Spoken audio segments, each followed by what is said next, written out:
everyone, welcome to See the Stories. We're not going to scare you with some kind of a skin scare, but yeah, so welcome. This is a signature segment of the 3 Hour News Show. Before we talk with our guest today, I would want to ask Yani, you have 2 kids. I do. One toddler, yes, and the other one is almost 8 years old. Almost 8 years old. So yes. Do you put or apply skincare for your children, to your children? I don't. You don't? Because what's the reason behind not I don't doing know. it? For me, I thought that lotion would be enough. Oh yeah. But then I don't know. But we know that we need sunblock and skincare too, right?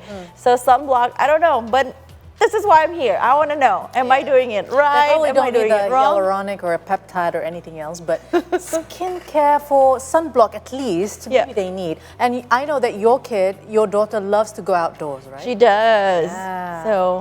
So maybe I should start. Yeah, maybe we putting should. them on. So nowadays there are many skincare products available for children, such as sunscreen and face cream. So children have very sensitive skin, as it is thinner than those of adults.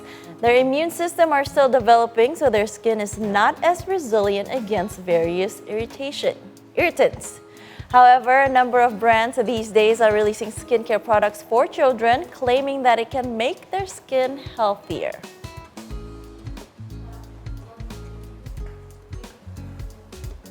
Still though, the big question remains, is skincare safe for children? Yeah. So to find out about the answer, we now have Pediatrician Dr. Nitish Basant Adnani in the studio. Hi Doctor, thank you for coming by. Thank you for having me. Yeah, of course, it's a pleasure. And these days we know that many brands offer children's skincare. That's correct.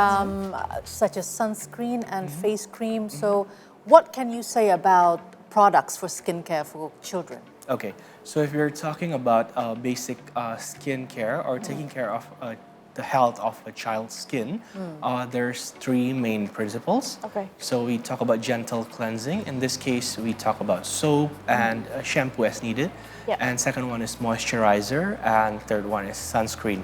We'll probably be discussing a little bit about each of that Yes, later on. please. Yes, please. I mean, since you're here, let's talk about everything, right? Yes. Okay, so again, so you mentioned about before we even talk about sunscreen, can we talk about the soap and shampoo? So sometimes I use the 2-in-1. Is that recommended, or it has? Yeah, because it makes it easier, right? Yeah. But is that recommended, or it should be separate? Okay, I think it goes back to what age group the child is in at the moment. So if it's we're talking about neonates and infants, so 0 to 1 year old, definitely we do recommend to use only a mild cleanser. So nothing that's too irritative for the skin of the neonate or the infant. And as the child grows older, we should always aim for going towards the age group that the particular product is limited to. Okay. So not too irritative for younger ones, definitely. So until what age would you tell your patients, let's say, to use the baby shampoo and to stop using baby shampoo and shift to a normal shampoo? Okay, so a baby shampoo and soap you can use up to 1 year old. And as they grow older, you can change to another age group. But I also need to mention that for babies in general, actually if we want to look at recommendations like from the American Academy of Pediatrics, they only recommend to bathe using very gentle cleansing, so only mild products. And the frequency also should not be very often. So thrice a week, according to them, is more than enough. Twice a week? Yes, but again, that should go back to depending on the climate and the humidity of the region. Maybe over there, if it's not very humid, thrice a week could be enough. Yeah. But if we look at our climate and temperature, perhaps we can go for up to once a day or so. Because I do have a friend, and they were living in a country which is very, very dry, and the kid has this very sensitive skin as well. I see. So she never applies any soap. I see. So do you think it's hygienic enough, I mean, to certain parts of the body, not using any soap at all? It again depends, because some soap with certain substances can be irritative for the skin. But usually if it says for a particular age group, then it should be, if it says for 0 to 1 year old, for instance, then it should be safe enough to use for that age group. Right. All right, so interesting. that's one of the skin condition that might Yeah. happen to children. Yeah. But can you tell us what are some common skin condition in children that might require skincare products? Okay, so despite the skin condition, in general, we do recommend to use moisturizer in all babies and infants. First of all, because when we're talking about babies and infants, their skin thickness is relatively less thinner compared to older children and adults. Secondly, they also have lower normal neutralizing moisturizer in the skin. And other than that, it's also generally, other than thinner, it's also drier as well. So definitely moisturizer usage can help to moist their skin to avoid it from being dry all the time. And that's like overall for body Yes, and all face. over the body. So moisturizer would be lotion, right? Is it a Or cream? is it different? Yeah, I think it's they have different terminologies Oh, for okay, the okay, items.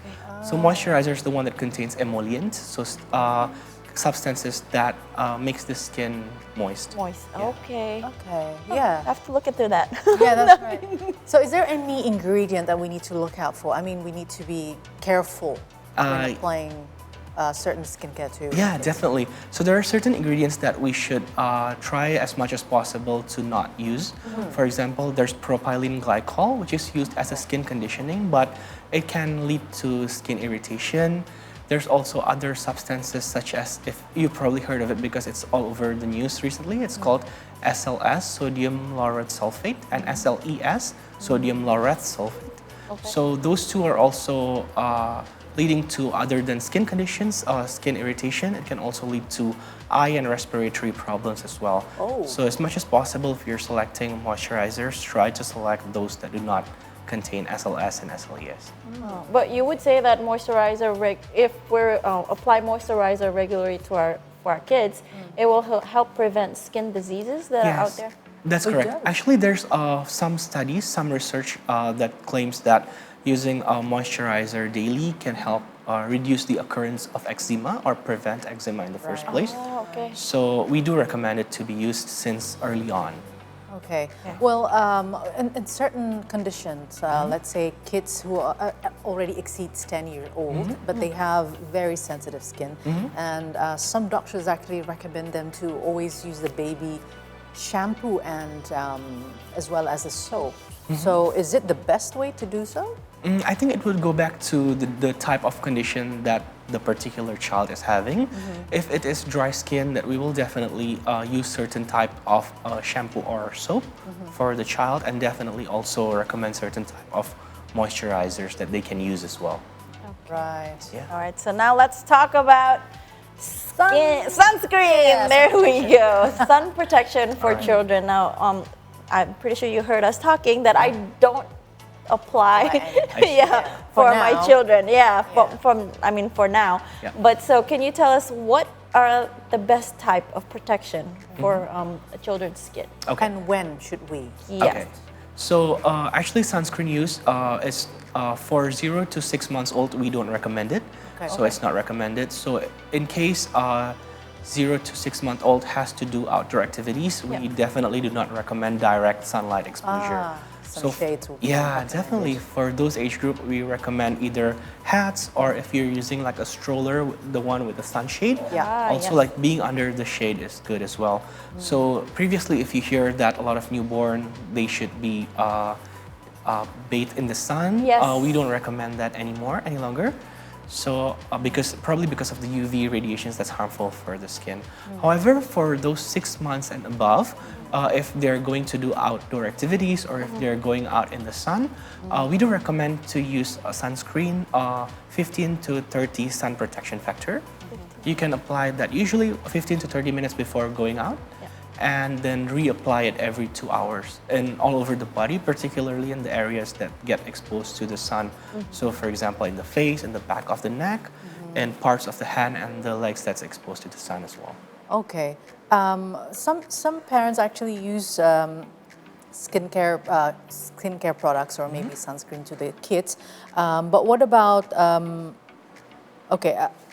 some people actually put the waxy ingredient, the waxy sort of like materials, or even baby oils. Okay. So what do you think about these two? Okay, so basically the basic principle, if we want to apply skincare or even like makeup or certain products on the skin, there are some things that we should pay attention to. The first one is that it should be non-toxic. So it should have that on the label, or the chemicals that contain it should not be the one that fall into the toxic group. The second item that we should be looking out for is that it should be dermatologically tested.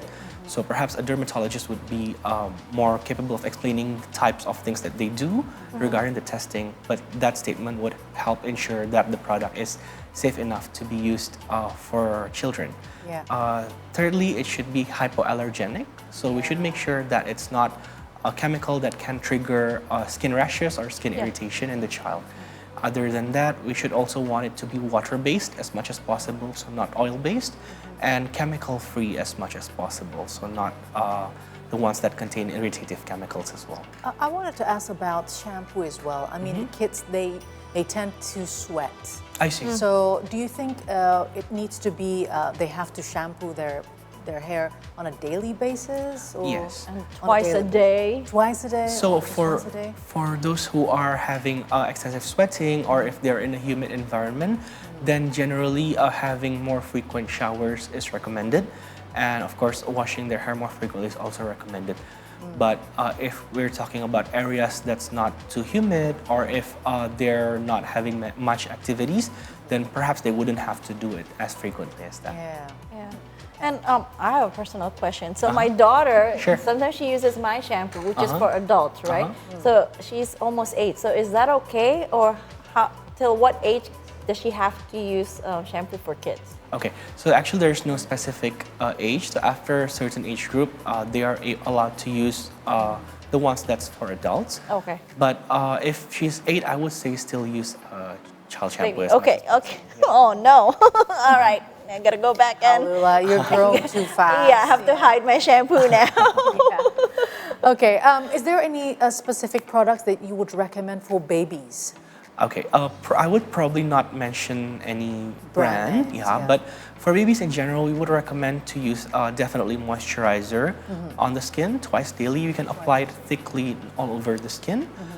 Gentle cleanser for the soap is more than enough. So anything that's mild, definitely. The key words here are the simpler, the better. So definitely nothing containing too many chemicals. Yeah. And for babies above 6 months, also sunscreen. So those are the 3 basic principles: gentle cleanser, moisturizer, and sunscreen if they're outdoor. Apart from the products, apart from the cleansing products, how often do you recommend the parents or the mom to change the nappies? Like sometimes it good goes question. for hours and hours, right? Definitely. Right here. I'm guilty of that. I'm learning so much here. Because the rashes will come instantly. Definitely, that's a very good question. So usually we recommend diaper change every 2 to 3 hours. At the Okay. most is 4 hours. Full or not full?